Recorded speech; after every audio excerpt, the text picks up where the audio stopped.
আমার আব্বু ঝামেলা চলতেছে।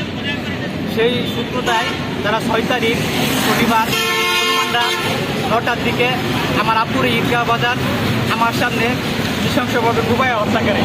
আমি আর বিচার চাই। কিছুদিন আগে আমার আম্মুরও তারা কুপাইছে, সেই মামলা আমরা থানায় করছি। ওর কিছুদিন আগে আমার ছোট ভাইরেও তারা কুপাইছে, সেই মামলা থানার মধ্যে আছে।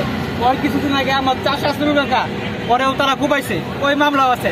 তারা একের পর এক আমাদের ফ্যামিলির সবাই কুপাইয়া ঘুম করে আলবো, এটা তারা বলতেছে। আমরা আইনের কাছে এবং প্রধানমন্ত্রীর কাছে আমাদের নিরাপত্তা চাই এবং মামুন সোহাগ বাহিনীর ফাঁসি চাই। আর আমরা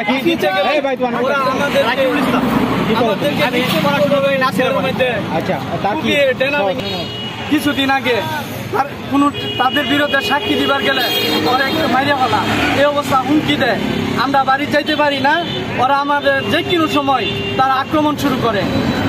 মামুন বাহিনী, সোহাগ বাহিনী, আমরা তাদের বিচার চাই।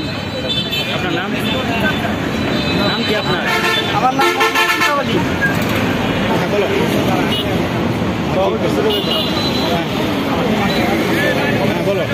আমার এইচএসসি পরীক্ষার সময় আমি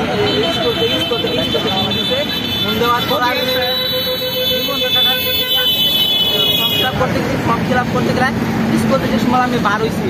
মামুন, সোহাগ, আনোয়ার, পারভেজ আর আমার দাও দিয়ে অনেক খুবই হত্যা করার চেষ্টা করেছি। পরীক্ষার সময় বাসায় গেছিলাম ফর্ম ফিল আপ করতে, ওইখানে তারা দাও নিয়ে হত্যা করার চেষ্টা করেছে।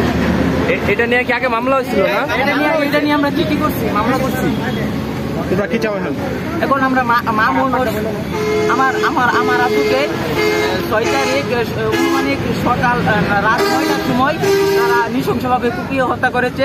আমি শেখ হাসিনার কাছে অনুরোধ করছি, এই মাননীয় প্রধানমন্ত্রীর কাছে অনুরোধ করছি, এই খুনের সোহাগ ও মামুন সন্ত্রাস এই খুনিদের আমি ফাঁসি চাই। নামটা কি?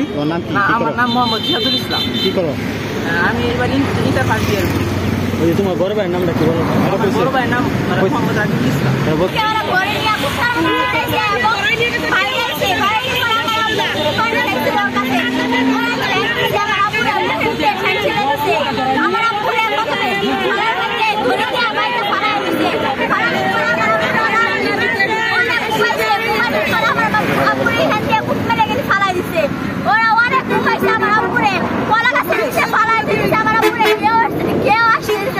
ওরা বলছে যে তোরা যদি এখানে কোনো কিছু বলিস বা একে বাঁচাতে আসিস তাহলে তোদের নামে আমরা মামলা করবো, এবং তোদেরকে আমরা খুন করে ফেলাবো। তোরা যদি জিলানি মারছি এটা যদি তোরা বলিস কাউকে। তারপরে আমার আব্বু ওদের কাছে বলছিল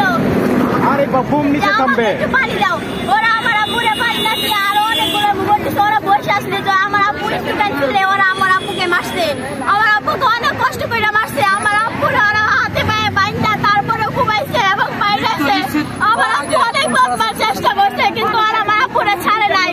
আমার আব্বু ইটগুলো ছাড়ে নাই এবং আমার ভাইয়ারে অনেক পিটাইছে এবং এখান দিয়ে খুব মাইরা আমার ভাইয়ারও ওরা হুমকি দেয় যে তোদেরকে মাইরা ফেলাবো, তোদেরকে বাঁচতে দিত না। আর যদি কেউ যাইতে চাইছে তাহলে ওদেরকে ধরে দিয়ে ফালাই দিছে এবং ওদেরকে পিটাইছে সাথে। আমার আব্বু ওরা বলছে যে এতে নির্ভয়ভাবে বেটাকে মারতেছে কেন। ওরা বলছে যে তোরা যদি ওরা কোনো কথা বলিস তাহলে তোদেরকে খুন করে ফেলাবো, কেউ সাক্ষী দিবে না। তোমার নাম কি? কি করো তুমি? আমি লেখাপড়া করছিলাম আর আমার নাম তোমার আম্মু না